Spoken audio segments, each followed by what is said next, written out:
Ya. Buenos días, profesor. El tema de hoy es análisis reflexivo de filosofía. Los representantes son Ángela Emilia Mejía Pinto y Ángela Sosa. Para ello, tenemos aquí el índice.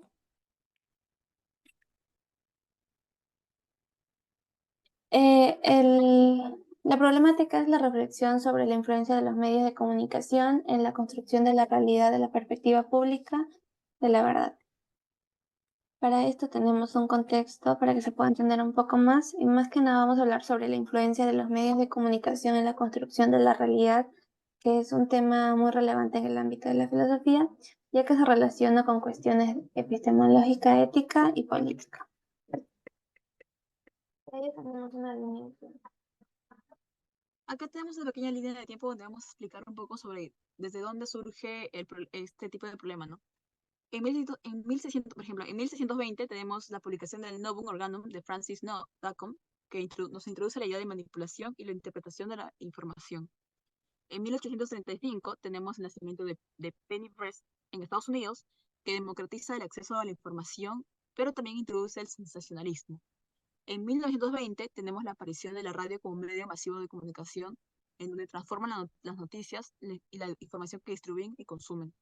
En 1950 vemos que la televisión ya se convierte en el medio de comunicación dominante y uno de los eventos muy importantes que pasó fue en 1960, fue el evento de Kennedy, el debate entre Kennedy y Nixon, que demuestran cómo su impacto en la percepción pública por medio de televisión, porque fue televisivo. En 1972 tenemos el informe McCombs y Shaw, que presenta la teoría de la agenda setting, que sostiene que los medios de comunicación no solo informan, sino que también establecen temas temas que son importantes para el público, un poco para pensar. Y en el 2000, pues ya tenemos el Internet, las redes sociales, Facebook, Twitter, que publican todo tipo de contenido y a veces pues no verifican la información o dicen información que son fake news. Y ya en el 2016, pues tenemos, por ejemplo, un ejemplo que fue la elección presidencial en Estados Unidos y el referéndum de Brexit, donde las campañas de desinformación, pues, publican noticias falsas e influyen en eventos políticos totalmente manipulador. Siguiente. Para ello tenemos una justificación que más que nada es abordar este tema desde una perspectiva filosófica que nos permite entender en cómo estos medios de comunicación juegan un papel muy fundamental en la realidad y la percepción del mundo y cómo estos influyen tanto en nuestros pensamientos, sentimientos y en lo que hacemos, ya que los medios de comunicación tienen un gran poder para influenciar mucho de nuestra perspectiva en el mundo, de lo cual no, estos medios quizás no nos muestran toda la realidad como es, ya que ellos seleccionan cierto material y nos presentan lo que ellos interpretan. Tenemos una justificación de ambas perspectivas. Por ejemplo, tenemos desde el aspecto de la epistemología y teoría del conocimiento, en donde, pues, como sabemos, la filosofía ha abordado siempre las cuestiones sobre la naturaleza del conocimiento y cómo llegamos a conocer la verdad.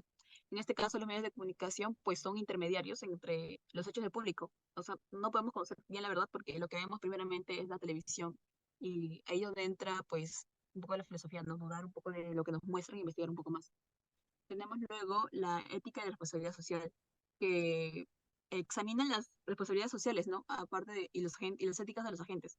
En el contexto de los medios de comunicación, pues ahí vemos un poco sobre la obligación de los periodistas de informar la verdad, ¿no? Porque a veces como que por ganar rating no informan lo que debería ser.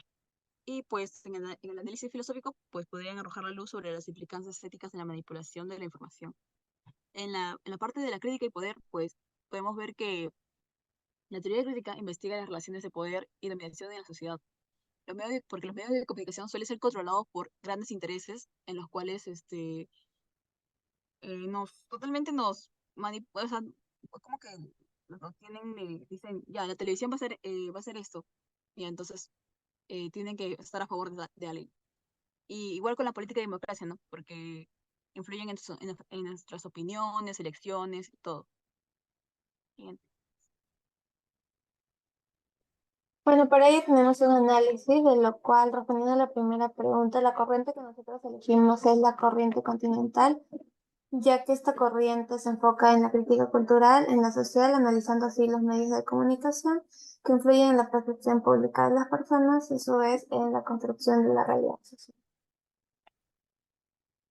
Aquí uno de los filósofos que elegimos fue a Michel Foucault, que más o menos se centra en las estructuras de poder y cómo estas moldean y controlan la sociedad, ¿no? Porque su análisis sobre las instituciones sociales, como la prisión, la psiquiatría y la medicina, proporcionan una lente única para comprender cómo se construye la verdad y la realidad a través de discursos y prácticas sociales. En el contexto de los medios de comunicación, como que más o menos Foucault nos ayuda a entender cómo se ejerce el poder a través de la producción y difusión de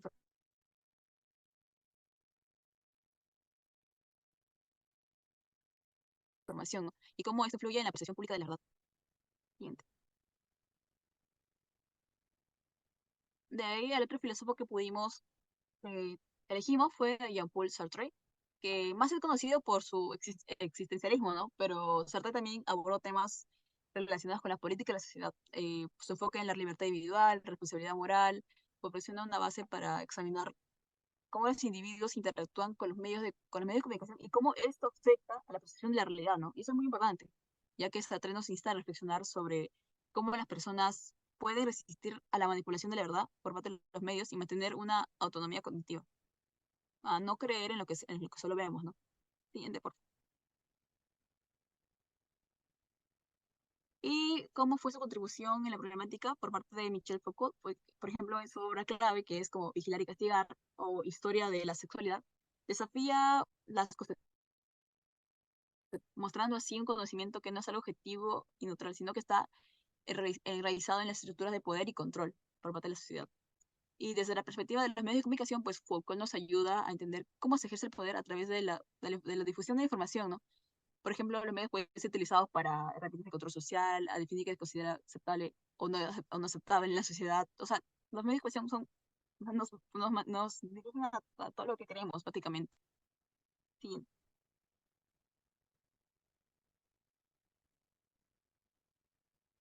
Y por parte de Jean-Paul Sartre, pues tenemos su obra que es El ser y la nada, que es fundamental para entender su enfoque en la libertad humana, ¿no? Porque y la capacidad de los individuos para trascender las limitaciones impuestas por las estructuras sociales, cómo nosotros podemos resistir a tales opresiones, por así decirlo.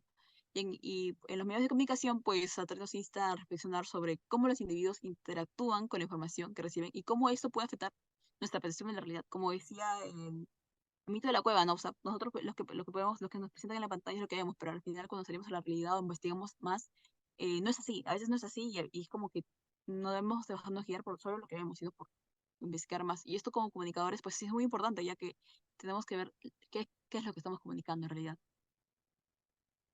Siguiente.